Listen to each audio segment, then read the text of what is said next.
The media is ready.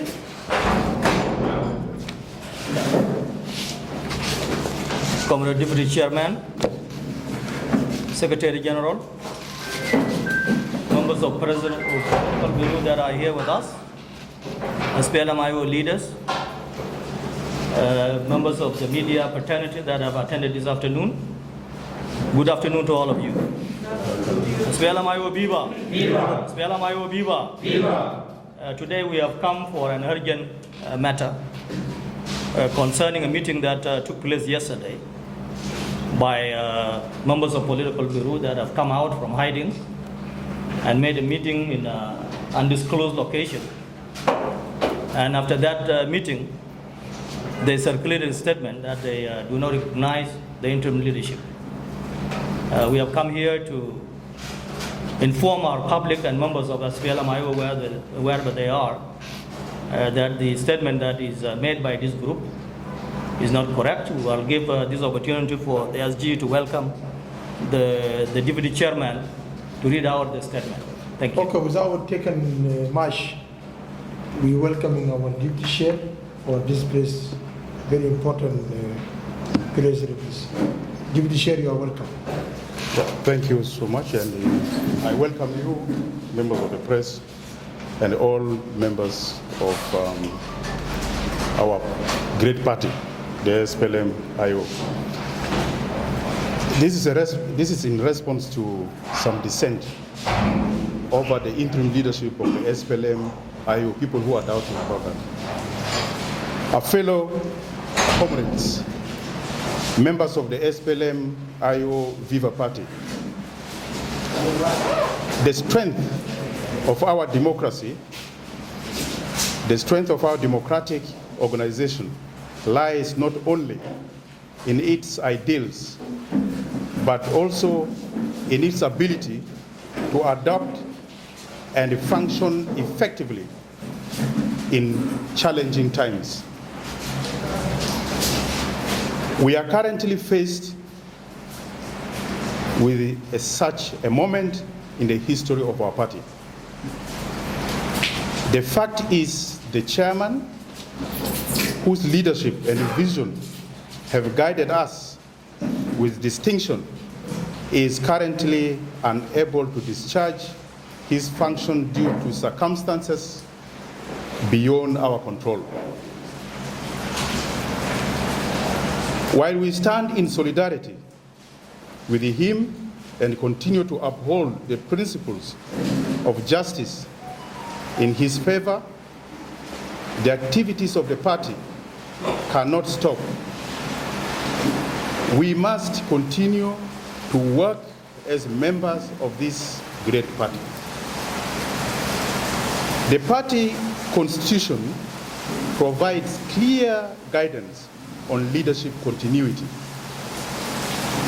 When the chairman is unable to perform his duties, an interim structure mandated by the National Liberation Council meeting is not a deviation from the norm, but a constitutional necessity.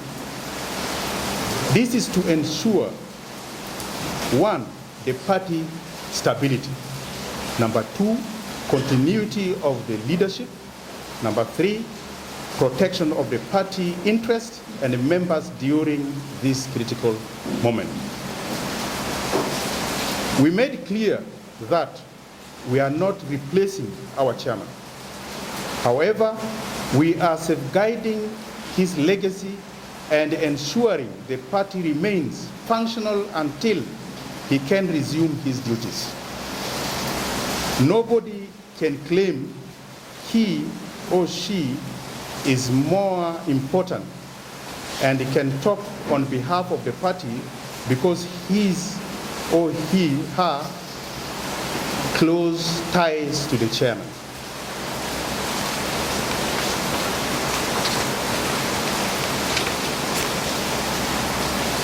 Everywhere in the world, we have known that across the history, interim leadership has been a standard response in situations of temporary incapacity or detention like our case now in South Sudan. This is logically meant to preserve unity and operational integrity of the party. It's also meant to prevent vacuum or confusion or factionalism within these party members. It shows maturity of party open to the public, not just a family business. The interim leadership is not an act of betrayal. It is an act of protection to the party. We are acting to preserve the platform of our membership that has built during all this time. We are ensuring the strength and the relevance of the movement to the public, not as a personal property. We understand that some members may view this decision with concern or skepticism, as we can see from the letter signed by some of our members who chickened out when the situation was tough immediately after the detention of the chair. We invite such members to join us or remain in their hideout until the chair is released. Secondly, we urge such members to review and study the constitution of the SPLM-IO, and those who are ready to sacrifice for the cause take a bold step to support the interim leadership as we continue to implement the revitalized agreement on the resolution of the conflict in the Republic of South Sudan, which is alive, as we pronounced in our first press conference following detention of our chairman. It must be underscored that unity does not mean uniformity, but when faced with the external pressure and the challenges, our ability to unite around strategic decisions is what defines a true and patriotic membership of a party. In this critical time, let's put the party first above our personalities, emotions, and fears. Let us act not out of division, but out of responsibility. In the current situation, the chairman's absence is temporary, but our mission is not temporary. Let history record that we were the generation that stood together when the going gets tough. I thank you.